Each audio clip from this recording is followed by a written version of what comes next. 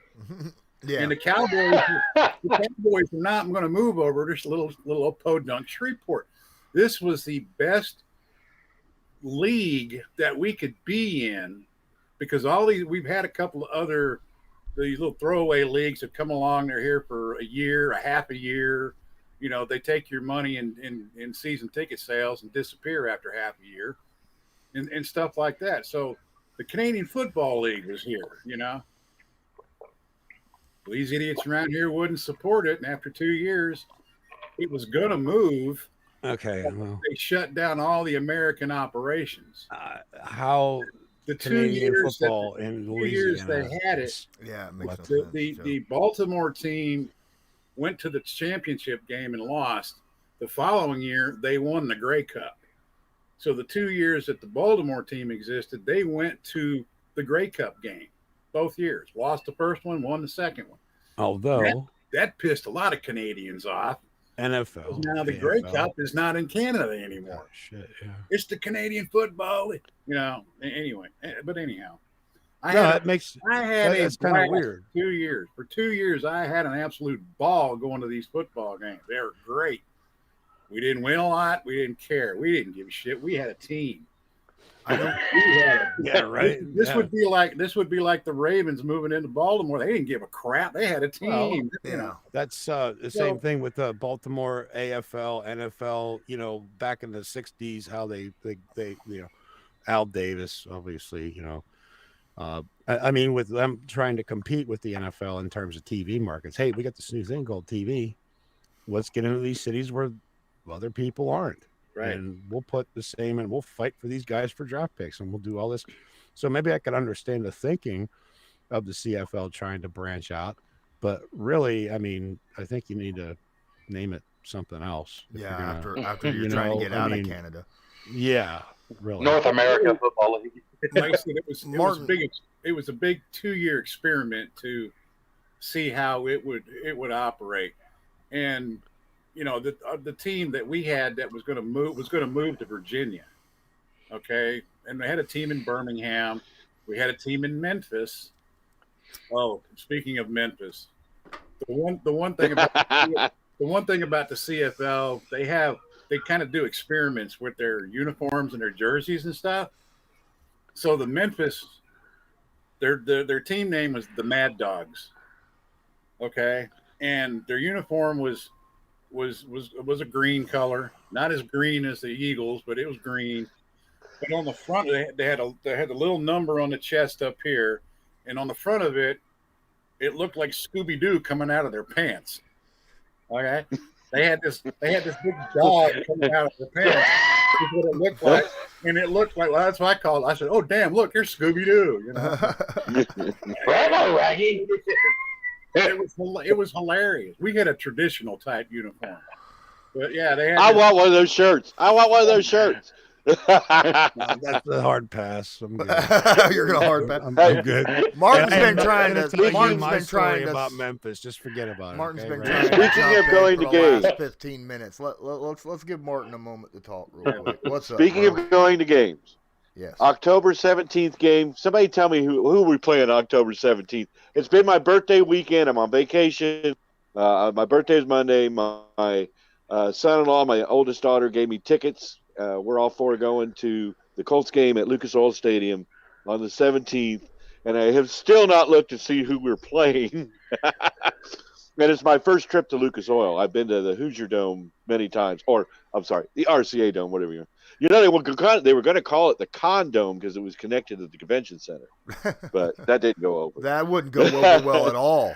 The Con Dome. Ha ha ha. But October 17th, what's the game? What's the game? We're playing. We're hosting the Texans that day. Oh yes, I hate the Texans. Okay. So, anybody else going? Are you well, Colts fan? I'm sure it's hard for you, but it's easy. Can you see that? Bengals. Uh-oh. You guys, Jacksonville has the first lead of the season. Holy crap! Oh my God! Okay. There you go. Scary. No, We're in trouble. We're in more trouble. We're in more trouble than ever. I don't know. This is the thing now. This asshole, I'm gonna tell you, this guy's gonna go one of two ways. He's gonna say, well, Jacksonville beat Cincinnati. That just tells you how bad the Steelers are. Yeah. If Jacksonville wins, but if the Bengals win, guess what? We're 3-1. That's wait a minute. I thought Joe was talking about me because he does this little thumb pointing at me, and I'm like, why am I the asshole here? What are you talking about? This asshole over here on my fucking phone, not you. I gotta get used to that shit. He called me an asshole. I was like, what I do? Not you. You, yeah, see? This asshole on my fucking phone. So any of you going left side now from now on? Anybody going to the Texas game? Loyalist or Lawrence?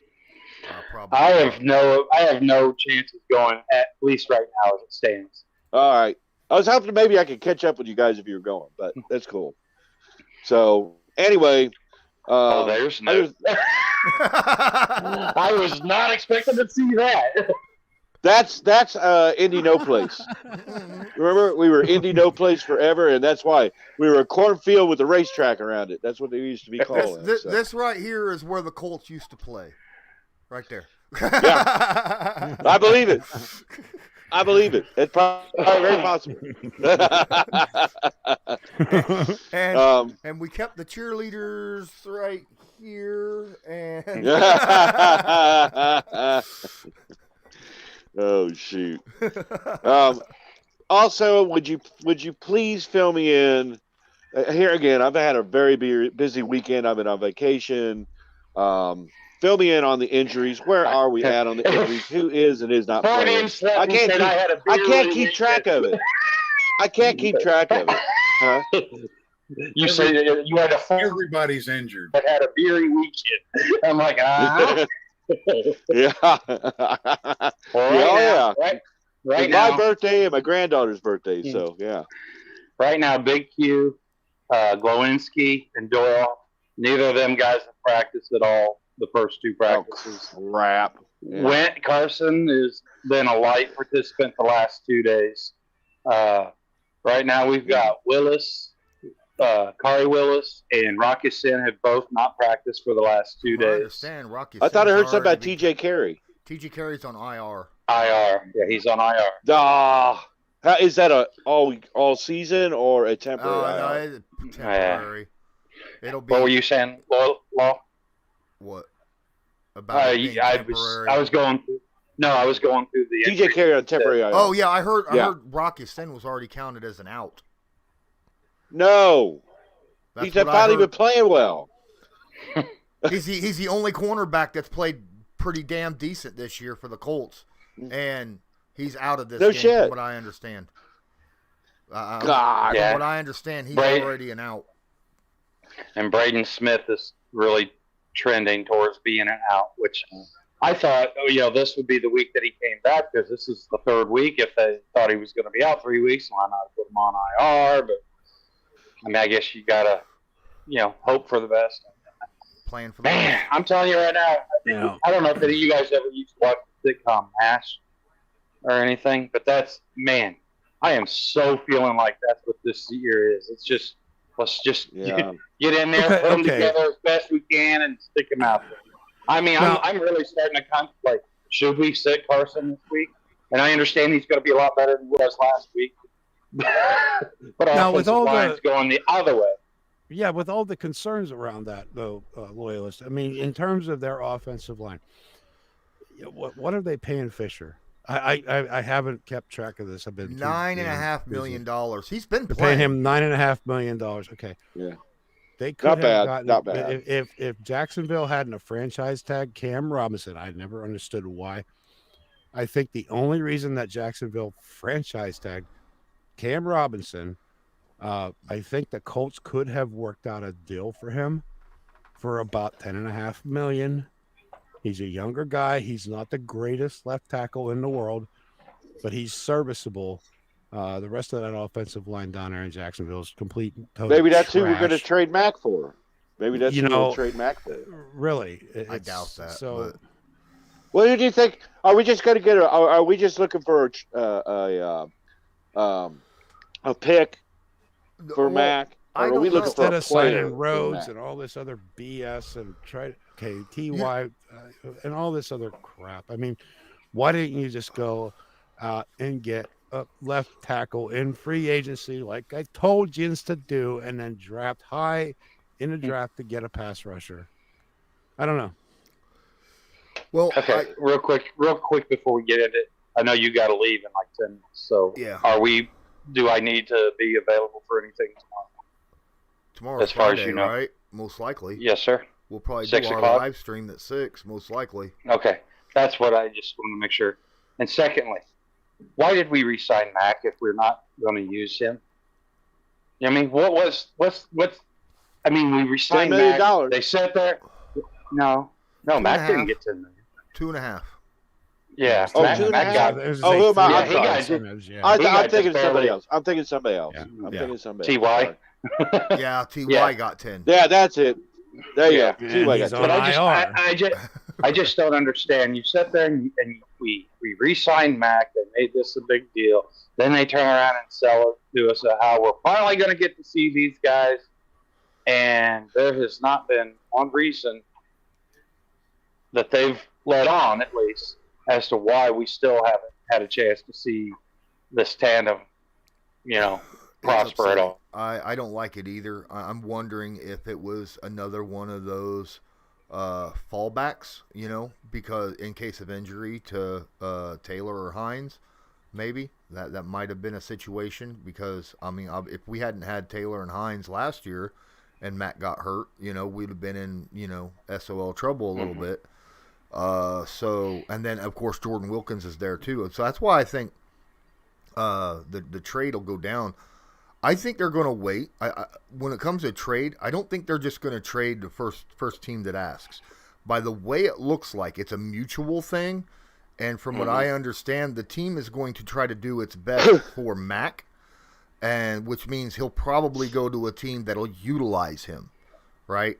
So depending upon where he goes is depending upon what we'd end up getting back for him. We might only get a late round pick, but if he goes to a team like, say, San Francisco or some other, we might get a backup offensive lineman as a trade as well. So it just depends upon where he goes, and I hope they do deal him right.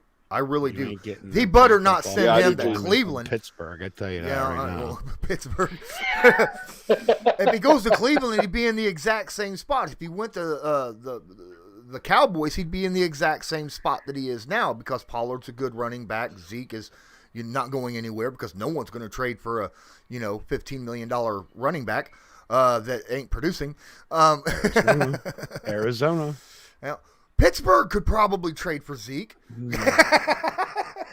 Yeah, sure. Let's get rid of Minka Fitzpatrick and bring Zeke in. Yeah, okay, that's good. That's good. Actually, you know what? I would trade Ben Roethlisberger for Zeke. I would have gotten rid of Ben Roethlisberger 2 years ago. Yeah, I know. I would have gotten rid of him 2 years ago. Even though you're going to take a Tom like Brady Steelers deal. Agree. You're either going to take a Tom Brady deal, or you ain't going to play here. That's simple. Because you're going to wreck, and that's what that contract did. It wrecked the entire rest of the team. So, thank you, Big Ben. Thank you for 2 Super Bowls. But see ya. Okay. Yeah, I get it. I want to bring up one thing before I have to leave here in about 7 minutes. Oh, I see. Stir the pot and leave. Yeah, pretty much. And it's dead on. It's dead on. It's dead on, I think. After talking to DeQuell about this, both Frank Reich, Marcus Brady, and Matt Eberflus, all 3 of those coaches have to have a game plan that is completely different than they've ever done going into Miami, because Jacoby Brissett knows the team offensively and defensively, and he's going to have Miami ready for what the Colts would normally bring. So they need to do stuff that is not normal. They need to do. Matt Eberflus needs to run a lot of man coverage and a lot of blitzes or something like that. I think to confuse Jacoby. I mean, that'd be great, but has Eberflus done anything in his tenure that makes us think that there's any hope of that? Because I mean, we've been shouting that he needs to change it up, and then this year he's like, hey, we're going to have a little changes and stuff. Yeah, great. Now we can't stop the run either. Yeah, well, you can blitz the slot corner at 36% of downs. That'll work, right? Yeah, that'll work. That's something that hasn't really happened much this year. It did happen quite a bit last year. Moore was a hell of a blitzing slot corner, and he got I think he had 5 sacks or something like that as a slot corner.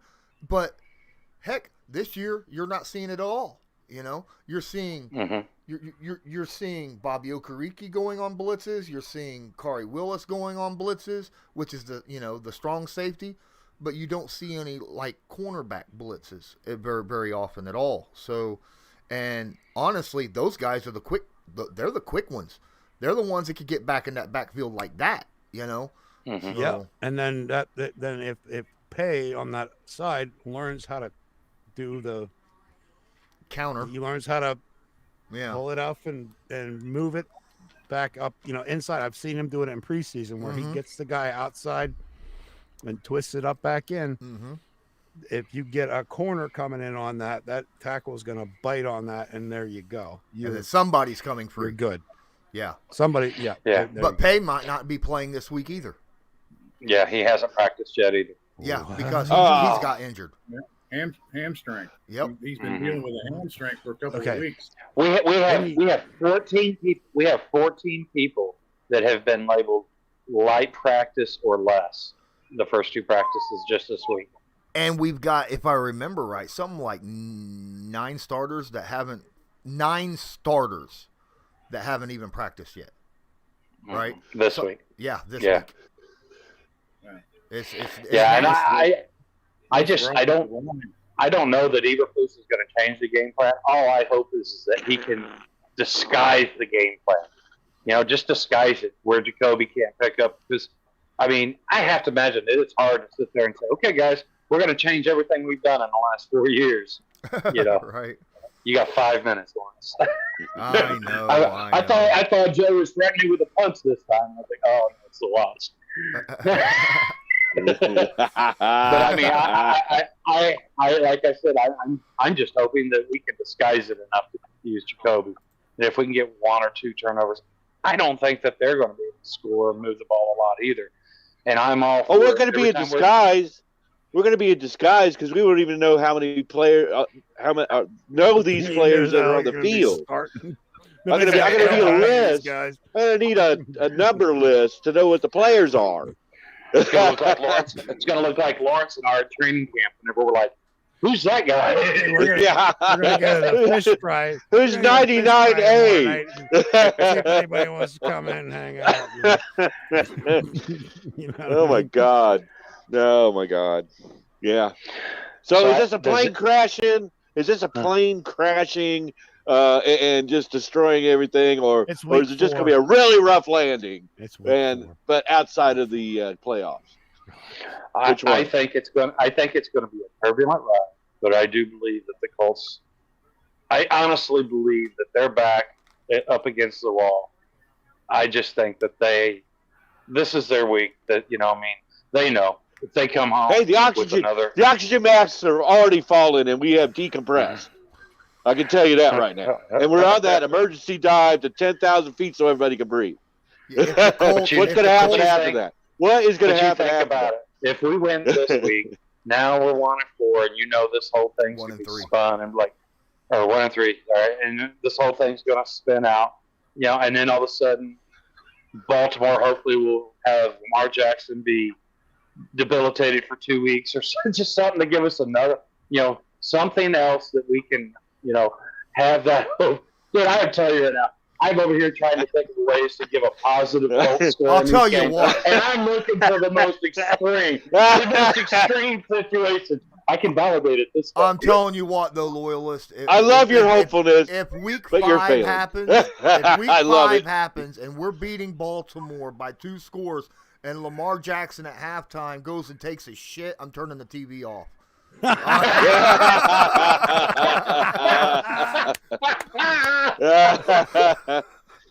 Oh Lord! I feel you, Lawrence. Hey, Lawrence, thanks for having us on, man. I know you got to go. Man. We'll talk to you again soon, I hope. Yep. I appreciate each and every one of you, man. this was good. We had a lot of people in here. I see that Ross has decided not to come back yet. But he's doing family stuff. Yeah, I'm going to be jumping off. I'm jumping off here. You guys are welcome to hang out and talk if you want, as normal. But I got to get, so I'm going to kill this stream. Let's see if I can't do that real quick. And an hour and 15 minutes.